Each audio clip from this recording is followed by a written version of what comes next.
nobody understands. I don't have people around me who get it because they still have all their teeth. This is absolutely a traumatic experience and needs to be treated with compassion. That there's young people who are losing their teeth, and it's not because of drugs, and it's not because of bad hygiene. It's society that we live in right now, where there's sickness and cancer and all kind of things that causes us to lose our teeth. After a while, it was just like, I can't do this anymore. Hi, everybody. Welcome back. Today, I have the winners of the Denture Box Veterans Giveaway. I would like you to meet Shannon and Lisa. And of course, we have Jen from Denture Box. Hi, everybody. Hi. We're excited to work with these wonderful ladies and get you to a smile that you love. Can you tell me what branch of the service that you served in? Sure. I was in the Air Force. How many years were you? 8 years total. I served from 1998 to 2006. Oh, that's amazing. Thank you for your service. Lisa, what branch did you serve in? I was in the Navy, and I did 2 years. Oh, thank you for your service also. We appreciate you and all of the other service men and women out there. Especially, we were talking earlier with you ladies and having families and everything and how hard that is to have a family and serve in the military. So I appreciate you guys for what you have done. Shannon, we can start with you. How did you lose your teeth, if you don't mind saying? I started losing my teeth when I was about 35 years old. To rewind probably about 10 years, I was on a special duty assignment. And there were some things that had happened. We'll just go there. And I started with my very first intestinal surgery. I had to have my spleen removed. When I was recovering from that, I had tubes everywhere. I spent 45 days trying to figure out exactly what was this new thing. Because when they went in to do the surgery, they saw that I had ulcers all over. Wow. But at the time, Crohn's disease wasn't big. It wasn't anything that really people were talking about. So when I finally got the diagnosis of that, that's where the snowball hit. So I've had 14 intestinal surgeries overall. I am 2 inches away from short bowel syndrome. So for people that don't know that, I don't absorb most of my minerals, vitamins that I get from my food. Even though I take supplements and I'm always being hooked up to IVs to try to replenish that, it's not enough. So when you take that and you add it with all of the medications that I was on, colostrum, prednisone, steroids were huge, biologicals to try to keep my Crohn's under control, it was doing damage to my teeth. And that wasn't something that I had thought about that would happen. So once they started to break and I stopped feeling like I needed to spend hundreds and hundreds of dollars, we talked about this earlier, I was always in a dentist. I was always getting my teeth fixed to try to save them. And I just got to the point where I just couldn't do it anymore. Enough was enough. So I just did my extractions February of this year. Well, I'm sorry to hear that you've gone through all of that. Lisa, how did you lose your teeth, if you don't mind? Mine started when I got pregnant. And seemed like, I don't know what's going on with the pregnancy, but, when stuff started happening. And I noticed that I started having a lot of issues with my gums and different things. And then I was diagnosed with lupus. And all of the medication that I take with the lupus, and I'm on prednisone, as everyone, it seemed like it is. And it just seems like every time I turn around, my teeth were loose, and then I'd start having all kind of issues. And it was just time for me just to go ahead, and as much as I tried to save as many as I could, it wasn't just working. So I just decided to just go ahead on and take the plunge and join the denture gang. Well, Lisa, when were your teeth extracted? March 28th. And Shannon, when were yours? February. Oh, so you guys are close. Yeah. Close in time. Jen, can you explain to them and the rest of us what their next steps are? I was doing math, and Shannon, you just kind of crossed the 6-month threshold.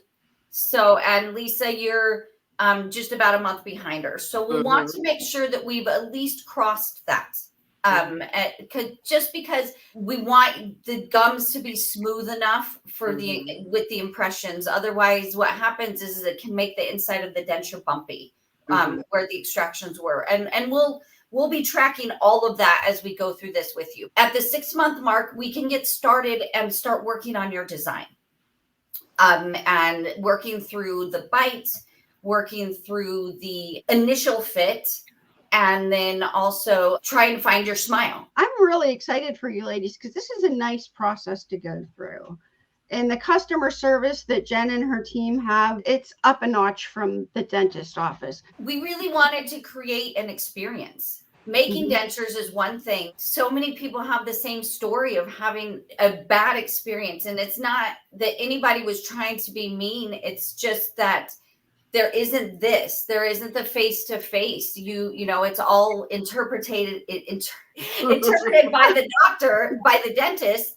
And then they write something down and send it to the lab. And then the lab also has to read that and interpret it that way. And then something gets sent back to you, you know? And so the lab never gets to see it in your face and speak with you about it and listen to you, where we've created this so that we can, and then we can get you exactly what you want. And see, I think that's good because, I mean, we already feel, you know, we already have to get over the stigma of having to wear dentures.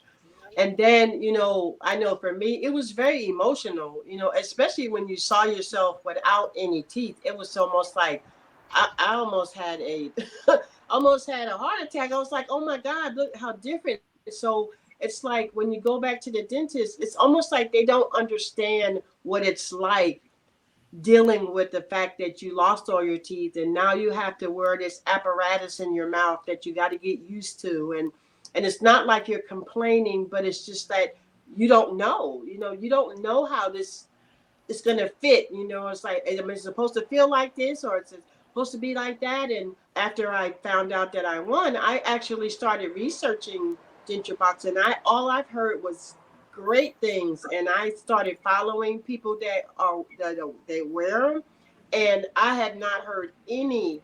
All I've heard was good things. So I was excited. I was already excited. Matter of fact, I started telling people that I know now, hey, you guys, you need to go check this out. Check this new place out, because I know some people that need dentures now, and they're like, well, I don't want to have to go to my doctor. So I started, and I don't even have them yet. And I started putting it out there because I believe, if I believe in something, I want to share it.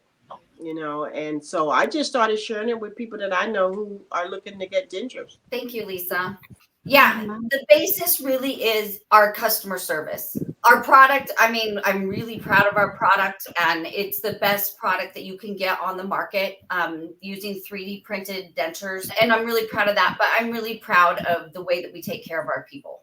That's the culture that we have in our office. And my employees all honor that. It's really wonderful. And if we feel like that's being compromised in any way, we put a stop to whatever is compromising that, because our customer service is most important. I'm so glad it's coming through. I'm so glad but I mean, how could it not? We love our engagement with every single person, and we remember their names. I was out there and I was able to spend some time with them. And they're all just as nice as they are when you see them on my videos or in your try-in appointments with Steph.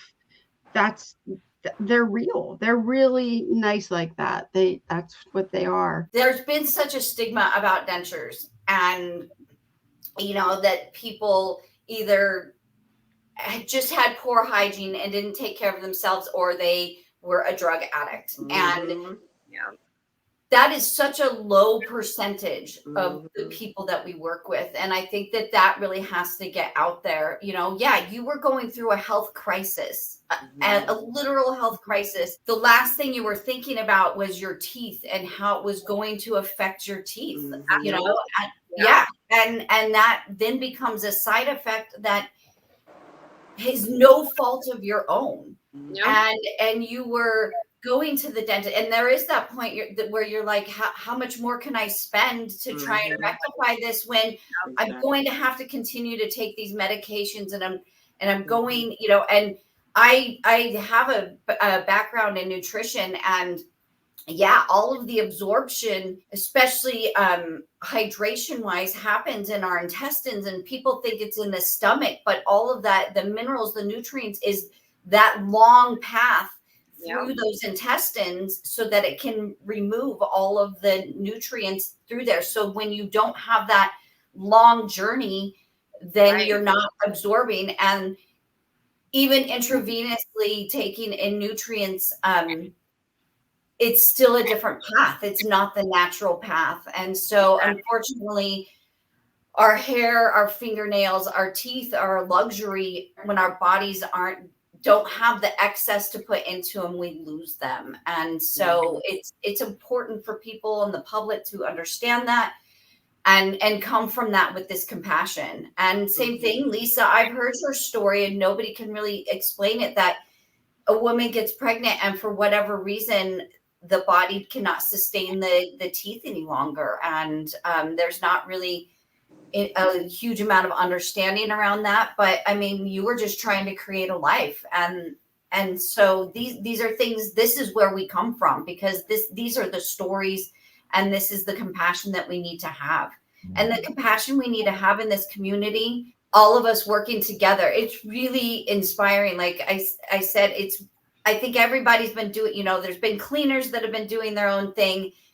There's been labs making dentures. There's been people making soft reline, all that stuff. And the fact that we're starting to work together and bring this, the technology that has been used for dentures has been the same technology for the past 100 years, until this digital ability came out and the 3D printing.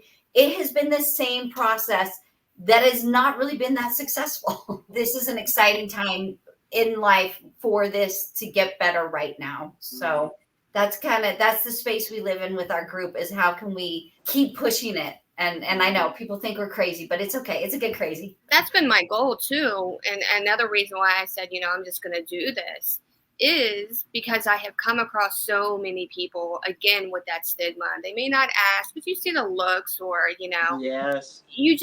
You can feel it without anybody saying something. Yes. You know what I mean? With me going through this process, my goal is to come out of my comfort and help other people who are like us and who struggling kind of in silence. I mean, it's embarrassing. You don't talk about it. You don't want to. Exactly. I went from being a social butterfly, as my kids would call me, to really not talking to people as much because I was so embarrassed. And I just knew what they were thinking, and it didn't matter to me how much I tried to explain. I just felt like they still didn't see it that way. You know what I mean? They had a perception, and that was the way that they were going to stay with it. And it's the same here. I look at my kids always says, Mom, why don't you ever smile in pictures? You never smile. And it's like I was so embarrassed with my teeth. I never smile. And even now it's really hard to smile because I'm not used to it. I mean, I'm 63 years old, and I've never smiled in hardly any of my pictures because I was embarrassed of my teeth. So it's like now I have to learn how to smile again because I haven't done it in so long because of my teeth. I think that's a really great conversation to talk about, is that it's not only the point of getting the extractions and having that gone, the teeth removed. And this is something really, Michelle, you and I haven't talked about, is that whole journey beforehand of dealing with the teeth that are breaking off and gums that are inflamed and loss of just specific teeth. So if you smile, that's there. So you spend all of that time until you finally make that really brave decision, or it's made for you to have them all removed. There is that suffering and silence for all that period of time beforehand that it is, that it really needs to be acknowledged. Yeah. And it's very painful. I mean, like I was saying before we started, I would get really bad abscesses, and it would be, I could eat something soft because I didn't really have the teeth there, but if it landed wrong, if I it down wrong and it aggravated it, like I was telling them, I'd wake up in my face, whichever side was, bothering me, and then it's back to the dentist. It's, having to get antibiotics and try to get rid of it, and it's a constant thing for me, it got to the point where I actually had a really big struggle with food. I stayed away from it because it just, It's too much. it was too much. You know, it was crying when a tooth would break off because when I was eating, or the pain from, you know, the abscesses. Like I said, it becomes too much. And mine were missing in the front, so I would buy those little, you know, make a tooth and stick it in there, trying to keep it from, you know, because you're embarrassed, so you're trying everything to try to hide it, and after a while it was just like, I can't do this anymore.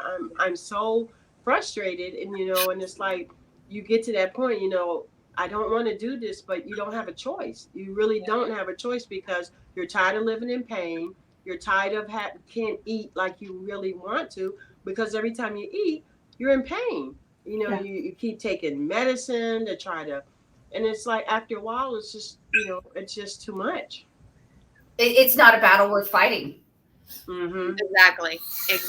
You know, you're fighting on so many fronts. You know, to bring it back to, so, you know, that's not a place where you can input your efforts. You know, so then you became, and then you have a complicated relationship with food to add on to everything else. Not that I already have a complicated history with food because of my Crohn's disease. And so I added this. I mean, I lost quite a bit of weight. I mean, I had gotten myself to a really bad spot, but you know, it's nobody understands. I don't have people around me who get it, because they still have all their teeth.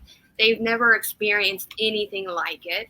And so, it definitely is suffering in silence. I know on social media, when you go back through and look at a person's pictures that maybe just got dentures, and you go back and look through the history of their pictures, their smile is this. You know, and then when they get that set of dentures that they are really happy with, that really, really excited, the smile in the face is beaming. You could just see it in somebody's face after they've gone through that transformation of, okay, my teeth are bad, I've lost my teeth, I have this great set of dentures now, and I'm happy. So there's a transition period that you go through, even a grieving process. Absolutely. You know? That it is kind of like a grieving process. Absolutely. There's stages of grief that you have to get through, and it's okay to feel all the feelings, and don't ever feel bad, you know, for crying because you lost your teeth, you know, or because you let yourself feel all that, because it's part of this process. Now, I know a lot of people don't understand that unless you've actually gone through it, or work with people that every day, like Jen does, that have gone through this process. It's hard, even looking at yourself the first time in the mirror. You know, I remember the first time I realized I really didn't have any teeth was at night one night, like 2 weeks after I went to bite something, and I'm like, wait. And it just kind of all dawned on me at one time, and it's like, you don't have any teeth, you can't do that anymore. So there's stages that you're going to go through. And for me, I was embarrassed, but I kept telling my husband, are you going to see me differently? You know, because you know, for 43 years you've seen me like this, and now I'd have no teeth. And he was like, no, it doesn't matter. But it's still inside for me. It's very hard. Or even with my family, like my kids, they're like, "Oh, Mom, it's okay. We don't see you like that." But you see yourself like that.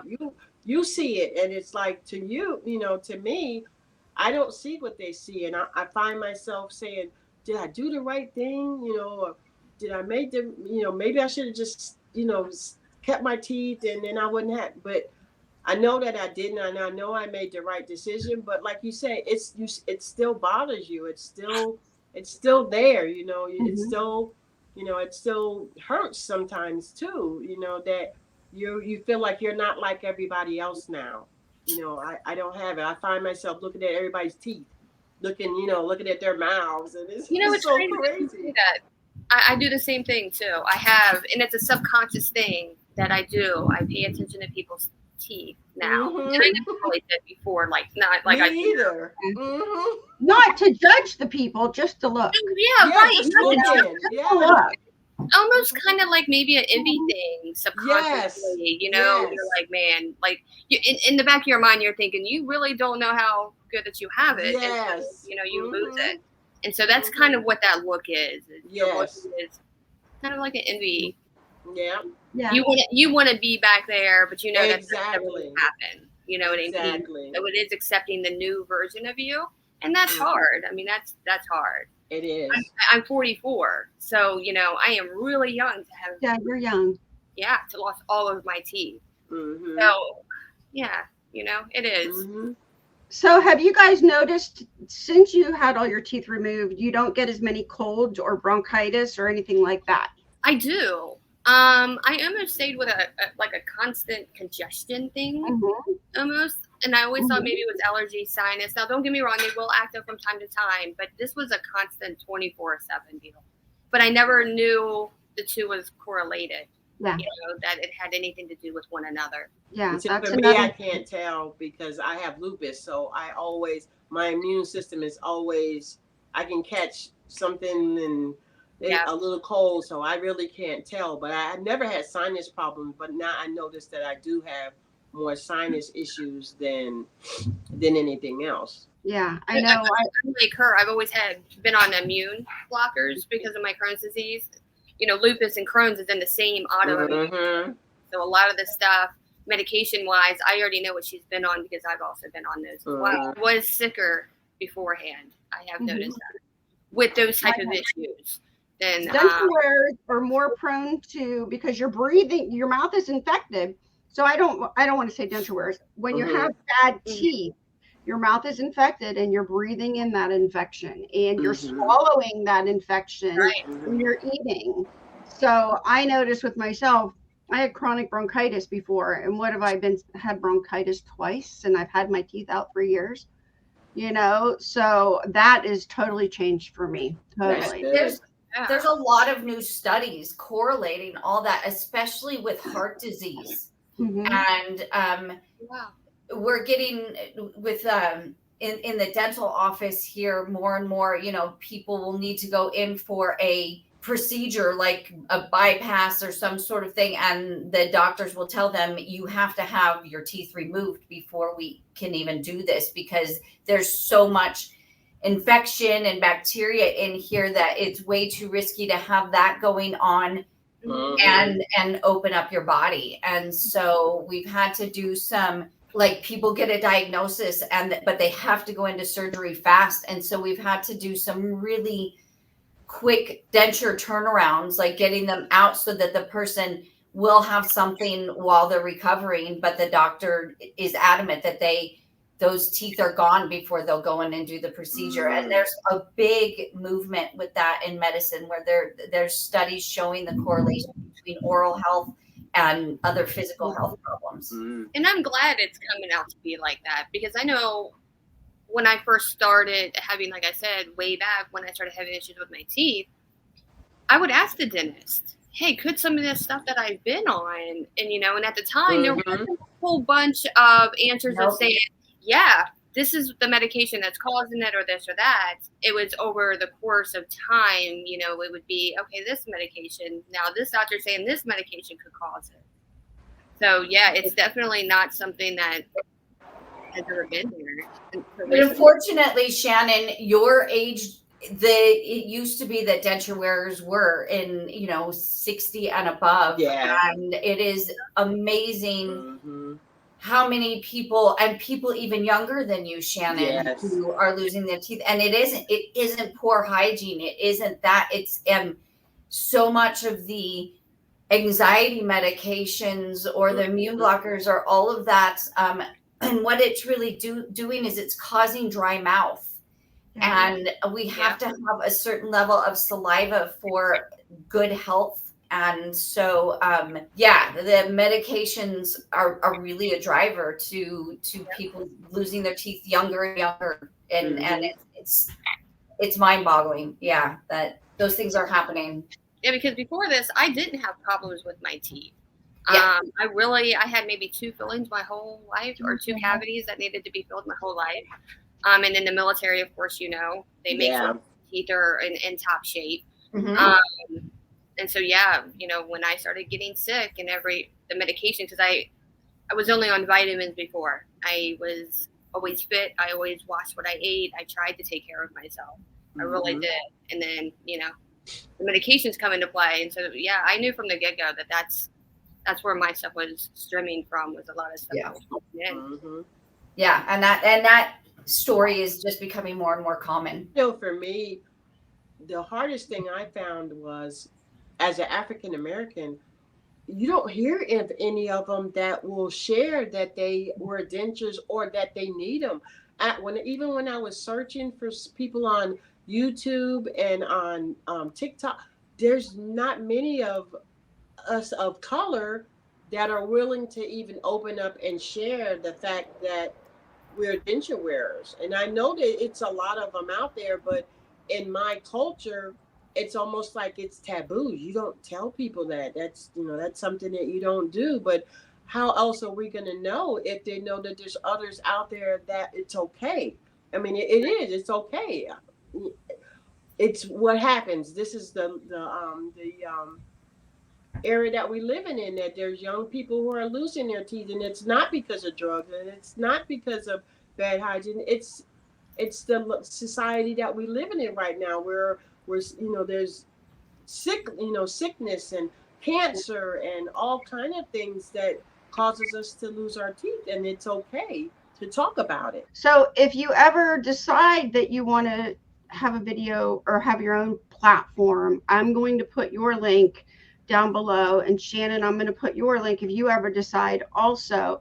Okay. So if somebody's watching this video right now and wants to go follow either one of you, they can. So your links will be in the description of this video. Okay.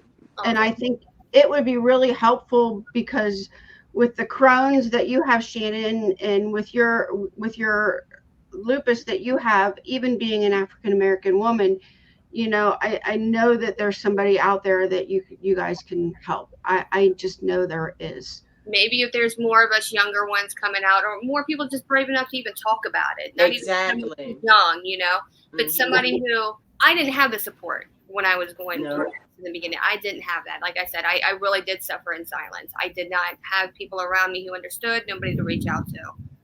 So I think it's important that, we start building that platform for these people to say, you know what, hey, she spoke out, he spoke out, this one spoke out. It's okay for me to do the same.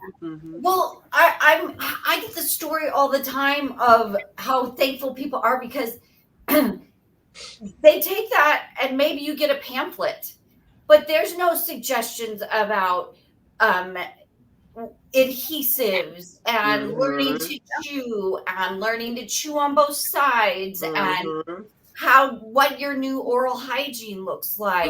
And it happens. And I've talked about this before, and it's something to revisit. This has to be dealt with as it would if you lost a limb, or and if you lost a limb, you would have and you were in the hospital recovering, there would be an occupational therapist that would visit you. There would be a physical therapist that would visit you. There would be a person who was going to customize your prosthetic. There would be somebody who would, then you would go to training to learn how to use your prosthetic. And this is a prosthetic that's being put in the mouth. Eating is an absolute necessary part of functioning in life, and that change needs to be made, that this has to be addressed like that to get people through on a health, so then there is less trauma, because otherwise it is traumatic. And that's how it needs to be viewed, and for whatever reason in our society it hasn't been viewed that way, and it's been viewed that it's okay to just take this important part of your life away from you and say, okay, deal with it. Okay, exactly. Okay, make it happen. But I'm not going to give you any suggestions on how to do it. I'm Yeah. not going to give you You know, any training. like I'm you not, said, to go back to I'm not going to give you a support system. I'm not going to give you, in fact, I'm going to surround you with people who all still have their teeth, so they have no understanding of what you're going through. Yeah. And that's the wrong answer. Mm-hmm. Yeah. That's the wrong but answer. even to go back to losing a limb, but even at the end of all of that process, they're still going to see a therapist. They're going to have a counselor. You're going to have somebody who talk to them about the feelings, you know, because I was thinking, am I being crazy? Am I being a baby? Like, they're just teeth, right? Right. So I'm trying to talk myself out of the way that I'm feeling, not knowing, was I feeling right? No, you let know, yourself. and now I do. Yes. Yeah. It is a process, and it didn't get to the point till the accepting point, you know, that I was able to actually say anything to other people about just how bad my mouth was. And no, these are the conversations that need to be happening.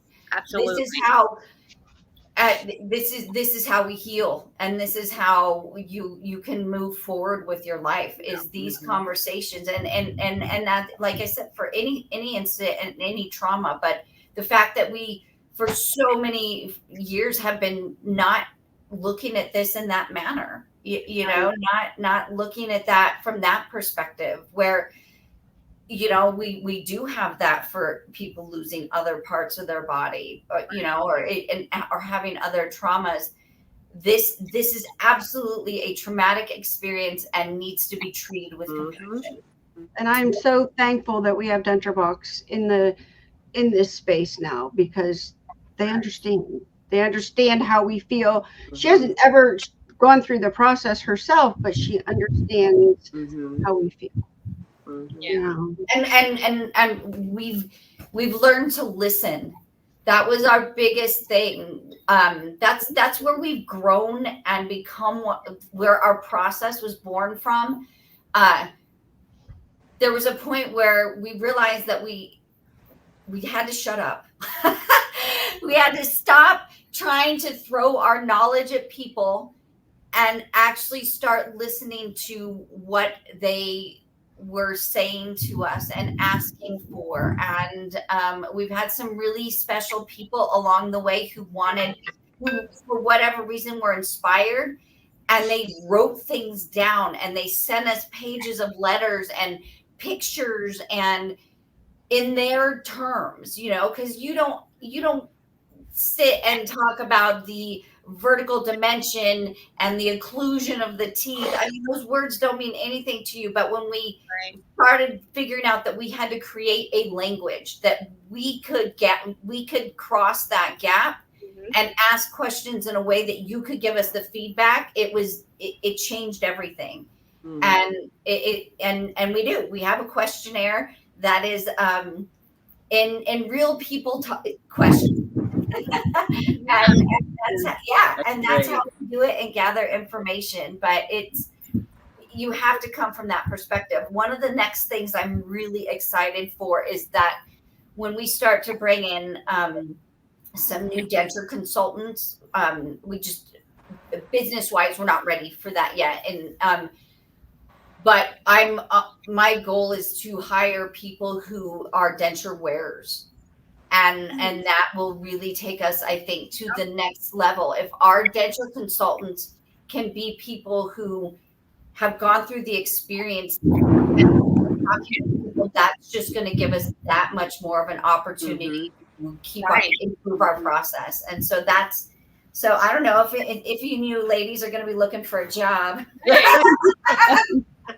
But no, I really plan to. That's absolutely. I mean, you know, I had thought about even that too, because if I had a person sitting down with me, helping me through this process, that I don't know how it's going to be, right? I don't know how this process is going to be. I just know I need to do it. But I have somebody in front of me that says, hey, you know what? I've done this. Yeah. Somebody I can talk to, it makes a world of difference. It's a game changer. It really is. And that's our plan. That's our plan. Steph is really working on developing how we're going to train people and go through the process. But we've all decided that, yeah, that really that's the next piece to this puzzle that we need. Is somebody who's either gone through a process or a process to really help us build our compassion that much more. Definitely keep me in mind for that too. I mean, that still Okay. goes, that goes hand in hand with what I said. I wanted to kind of bring awareness Okay. and support to people. Perfect. Right. And I'm thankful, Jen, I'm thankful for you as a business owner that cares enough to listen Yes. to all of us and hear us and not throw all your knowledge at us, because that is what's needed, and we appreciate that. All of us do. Thanks. Thank you. It makes me happy. Thank you. Yeah.